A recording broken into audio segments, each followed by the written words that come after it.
English premier লিগে Arsenal তারা কিন্তু আরো একবার লিগ টেবিলের শীর্ষস্থানে তারা আসলে উঠে গেছে। এখন পয়েন্ট টেবিলটা যেটা হচ্ছে সেটা এক ম্যাচ কম খেলা ম্যানচেস্টার সিটি, কারণ তাদের এফএ কাপের ম্যাচ ছিল, সে কারণে এই উইকে তাদের ম্যাচ আপাতত নাই। 74 পয়েন্ট, 73 পয়েন্ট লিভারপুলের। আজকে রাতে ম্যাচ রয়েছে 71 পয়েন্ট রয়েছে তাদের অ্যাস্টন ভিলা এবং টটেনহ্যাম। আর্সেনাল গতকালকের ম্যাচে তারাও কিন্তু খানিকটা লাকি, 2-0 গোলের জয়।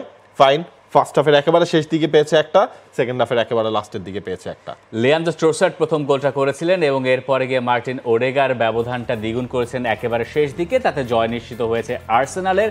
বলতে পারেন আর্সেনাল এই ম্যাচটায় বেশ খেটে জয়টা পেয়েছে, কিন্তু তারপরও আপনি যখন হিসাব করবেন চ্যাম্পিয়ন্স লিগের হার, এর আগের সপ্তাহে অ্যাস্টন ভিলার কাছে হার, এই দুইটা হারের পর আর্সেনালের এই ফেরাটা খুব বেশি প্রয়োজন ছিল। ওলভসের সঙ্গে এই হারটা, জয়টা আর্সেনালকে পয়েন্ট টেবিলের শীর্ষে তুলে দিয়েছে ঠিকই, কিন্তু স্বস্তিতে থাকার খুব একটা সুযোগ বোধহয় আর্সেনালের নাই, কারণ আজকে রাতেই লিভারপুলের ম্যাচ আবার রয়েছে এবং লিভারপুলের সামনে সুযোগ তারা যদি আরো একবার পয়েন্ট টেবিলটা জমিয়ে তুলতে পারে।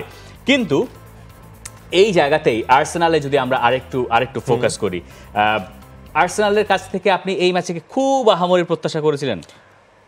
মানে খুব আহামরি ধরন হচ্ছে গিয়ে ডিজার্টেড হয়েছে কিনা খেলা দেখে? হ্যাঁ, মানে খুব আহামরি প্রত্যাশা তো ছিল না। আমি ট্রসার্ড যে হচ্ছে কি আপনার প্রথম গোলটা যেটা করলেন, ভেরি টাফ। হ্যাঁ, মানে পেনাল্টি এরিয়ার ভেতর আপনার অলমোস্ট 8 থেকে 9 জন ফুটবলার ছিলেন, সেখান থেকে অ্যাঙ্গেল বের করে তিনি গোলটা বের করলেন। তবে এটাও কিন্তু আপনাকে দেখতে হবে, এই আর্সেনালটি কিন্তু ব্যাক টু ব্যাক 3টা ম্যাচে তাদের পজিটিভ কোনো রেজাল্ট হয়নি। বায়ার্ন মিউনিখের সাথে 2টা ম্যাচ গেল এবং এরপর হচ্ছে তারা লিগে হচ্ছে লাস্ট রাউন্ডে তারা হেরে গিয়েছিল, সেখান থেকে তাদের জয় ছাড়া তো কোনো উপায় ছিল না। সময় নিয়ে হয়তো আর্সেনালকে আমরা কি দেখি, একদম শুরু থেকে ডমিনেটিং ফুটবলটা খেলা, এই ম্যাচে কিন্তু সেটা হয়নি। ইনফ্যাক্ট আপনার ওলভ যদি হচ্ছে এগিয়েও যেতে পারতো, সেটাও কিন্তু আসলে অসম্ভব কিছু ছিল না। ডেভিড রায়া তিনি দুর্দান্ত একটা সেভ করেছেন, সেটা আর্সেনালকে ম্যাচে টিকিয়ে রেখেছিল। এবং লাস্ট যে গোলটা ওডেগার সেটা কিন্তু একটা টাইট একটা অ্যাঙ্গেল। এই জায়গায় যদি আর্সেনালের মানে দুটা কথা বলা যায়, সেটা হচ্ছে যে ওই আর্সেনালের বাউন্স ব্যাকটা ইম্পর্টেন্ট ছিল, আর যেহেতু তার আগে ম্যাচটা খেলে ফেলেছে, ম্যান সিটি আর লিভারপুলকে পরে খেলতে হবে, সেটা তাদেরকে কোনো একটা জায়গায় হয়তো স্বস্তি দিতে পারে। এবং এই ম্যাচের পরে আরেকটা ব্যাপার নিয়ে আলোচনা হতে পারে যে লিয়ান্ড্রো ট্রোসার্ডকে কি আরও বেশি সুযোগ দেওয়া প্রয়োজন কিনা।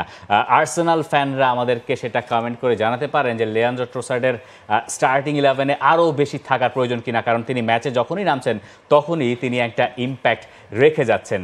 For more updates, subscribe to our YouTube channel and click on the bell icon. Follow us on Facebook and Instagram. Download T-Sports app to enjoy exciting games and highlights. Visit tsports.com.